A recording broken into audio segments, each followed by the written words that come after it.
Our vision to form the first ever teacher training college within a maximum security prison was realised in August 2002. It was the first in the world. It was run exclusively by former criminals who had been converted from crime to Christ. Its president was Lucas P. Dengatton, a former highway robber who had returned to New Bilibid Prison on his release in 1984 and built up the New Bilibid Theological Institute working with prison inmates. The concept to form a teacher training college within New Bilibid Prison was formulated by David and Michael Clarke and Lucas P. Dengatton in 2001, and all necessary procedures were fulfilled to fulfill the vision, and they were realised, but it was hit by trouble and opposition by religious men.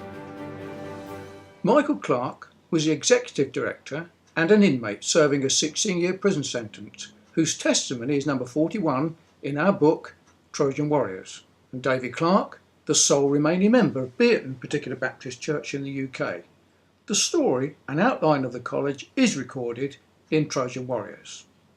The objectives were to equip converted men, prison inmates, with the necessary training and education to take the gospel of our Lord Jesus Christ back to their own cities, towns, villages on their release. In August 2002, the first inmate was ready for release, having served 14 years for homicide, and he was commissioned to go back to his hometown by Trojan Horse International. He is William C. Pollock, and he evangelised Baguio City and Benguet provincial jails. His testimony is number 61 in our book Trojan Warriors. Trojan Horse International supported William Pollock financially until January 2003, after which he was self-funding, and he continues his work to this day. He has founded 2 churches and a theological institute in Baguio City since that date. Trouble hit the mission work in December 2002, and many inmates turned against the directors of Trojan Horse, seeking to deny its existence, and they sought to get the director banned from working within the prison.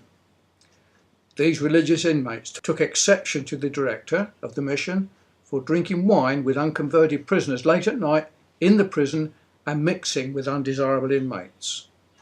These religious inmates had unscriptural views on many issues, and it was soon realised education was necessary in order to further the work and correct these errors.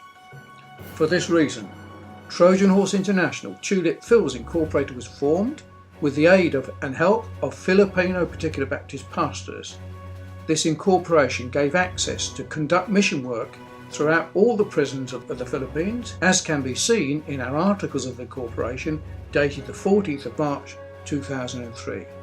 Sadly, Michael Clarke died of tuberculosis in the jail in 2005, before our vision of bringing help to many was realised. However, the work goes on.